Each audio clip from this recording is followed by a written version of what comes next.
Chamber of കോമേഴ്സിൽ നിന്ന് Shri EM Najeeb ചേരുന്നു. Shri EM Najeeb, നമ്മുടെ ഈ വാർത്താ ബുള്ളറ്റിനിൽ ബജറ്റ് അവതരിപ്പിക്കപ്പെട്ടതിന് ശേഷമുള്ള നിമിഷങ്ങളായതുകൊണ്ട് തന്നെ സാധാരണക്കാരായ പ്രേക്ഷകർക്ക്, ഇത് കണ്ടുകൊണ്ടിരിക്കുന്ന പ്രേക്ഷകർക്ക് ഈ ബജറ്റിൽ നിന്ന് കേരളത്തിലെ സാധാരണക്കാരായ ജനങ്ങൾക്ക് ആകാംക്ഷയുള്ള കാര്യങ്ങളിൽ താങ്കൾക്ക് എന്താണ് പ്രതികരിക്കാനുള്ളത്? കാരണം അവരെ സംബന്ധിച്ചിട്ട് ഏറ്റവും പ്രധാനപ്പെട്ട താല്പര്യങ്ങൾ എന്തായിരിക്കും? ഒരു സാധാരണക്കാരന് ബജറ്റ് അവതരിപ്പിക്കപ്പെട്ടു കഴിഞ്ഞാൽ അറിയാനുള്ള കാര്യങ്ങൾ പങ്കുവയ്ക്കാൻ താങ്കൾക്ക് കഴിയുമോ? തീർച്ചയായിട്ടും. ആക്ച്വലി ഒരു ഇനിഷ്യൽ റിയാക്ഷൻ എന്ന നിലയിൽ പറയുകയാണെങ്കിൽ ഗവൺമെന്റ് കാർഷിക മേഖലയ്ക്കും ഇൻഫ്രാസ്ട്രക്ചർ ഡെവലപ്മെന്റിനും സ്കിൽ ഡെവലപ്മെന്റിനും എംപ്ലോയ്മെന്റ് ജനറേഷനും വേണ്ടിയുള്ള പദ്ധതികളാണ് പ്രധാനമായിട്ട് ഇതിനകത്ത് പറഞ്ഞിരിക്കുന്നത്. ഒരു ആദ്യത്തെ പ്രസന്റേഷനിൽ നിന്ന് മനസ്സിലായ കാര്യങ്ങളാണ്. കൂടുതൽ ഡീറ്റെയിൽസ് നമ്മൾ വരുമ്പോഴത്തേക്ക് കൂടുതൽ ഡീറ്റെയിൽസ് അറിയാൻ പറ്റും. അത് തീർച്ചയായിട്ടും പ്രോത്സാഹജനകമാണ്. കാര്യം ഇൻഫ്രാസ്ട്രക്ചർ ഇംപ്രൂവ്മെന്റിന് വേണ്ടിയുള്ള മുതൽ മുടക്ക് എംപ്ലോയ്മെന്റ് ജനറേഷന് സഹായിക്കും.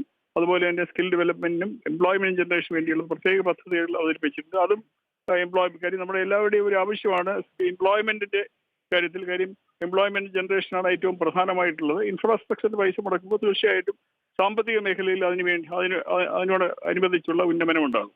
അതേസമയം അതുപോലെ തന്നെ എല്ലാ പ്രാവശ്യവും പ്രാധാന്യം കൊടുക്കുന്നവരെ കാർഷിക മേഖലയ്ക്കും നല്ല രീതിയിലുള്ള പ്രാധാന്യം നൽകിയിട്ടുണ്ട്. കേരളത്തെ സംബന്ധിച്ച് നോക്കുകയാണെങ്കിൽ ടൂറിസം മേഖലയെ ടച്ച് ചെയ്തിട്ടുണ്ട്. പക്ഷേ ടൂറിസം മേഖലയെ പറ്റി ഞാൻ റെപ്രസെന്റ് ചെയ്തൊരു മേഖലയായതുകൊണ്ട് ഞാനത് പറയുന്നതാണ്. ടൂറിസം മേഖലയെ പറ്റി പറയുന്നത് നോർത്ത് ഇന്ത്യൻ ഡെസ്റ്റിനേഷൻസിലെ പിൽഗ്രിമേജ് ആയിട്ടുള്ള സർക്യൂട്ട്സിനെ പറ്റിയാണ് ഈ ഫിനാൻസ് മിനിസ്റ്റർ പ്രസംഗത്തിൽ പറഞ്ഞിട്ടുള്ളത്. കൂടുതൽ അലൊക്കേഷൻസും സഞ്ചാരം എന്ന് പറയുന്നത് തീർത്ഥാടനമാണ്, ഭക്തി തീർത്ഥാടനമാണ് എന്നുള്ള നിലയ്ക്കാണ് ബജറ്റ് അതിനെ സമീപിച്ചിരിക്കുന്നത് എന്നാണോ? ടൂറിസം ആംഗിളിലാണ് പറഞ്ഞിരിക്കുന്നത്.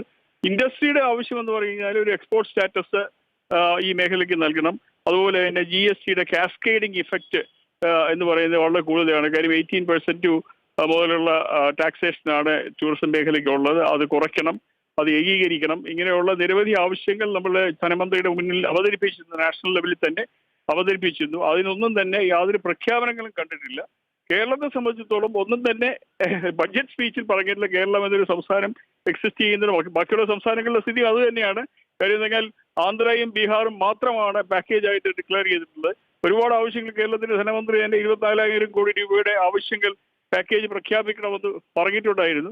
അതേപ്പറ്റി അദ്ദേഹം തന്നെ പ്രസ്താവനയും നടത്തിയിട്ടുണ്ടായിരുന്നു. പക്ഷെ അതിനെപ്പറ്റി തന്നെ ഒന്നും കാര്യമില്ല. ആ കാര്യങ്ങൾ നോക്കുകയാണെങ്കിൽ നമുക്കൊരു ഒരു നിരാശ തോന്നുന്ന ബഡ്ജറ്റാണ്. പക്ഷേ നാഷണൽ ലെവലിൽ ഒരു പക്ഷേ കൂടുതൽ ഊർജത്തോടു കൂടി ഈ ഗവൺമെന്റിന് മുന്നോട്ട് പോകാൻ വേണ്ടിയുള്ള കാര്യങ്ങൾ ബഡ്ജറ്റിൽ കൂടുതൽ ഡീറ്റെയിൽസ് വരുമ്പോൾ ഉണ്ടാകുമെന്നാണ് പ്രതീക്ഷിക്കുന്നത്.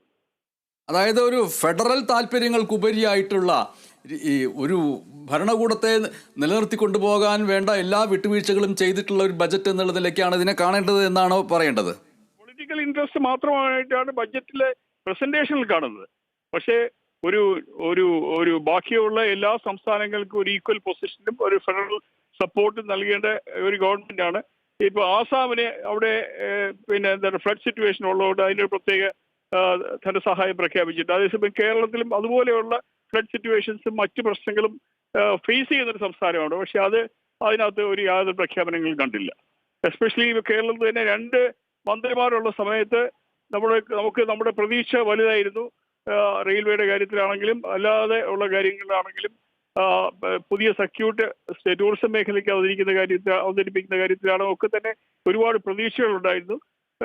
ആ പ്രതീക്ഷകളെല്ലാം അസ്തമിച്ചിരിക്കുന്നു. വളരെ നന്ദി Shri EM Najeeb, chamber of commerce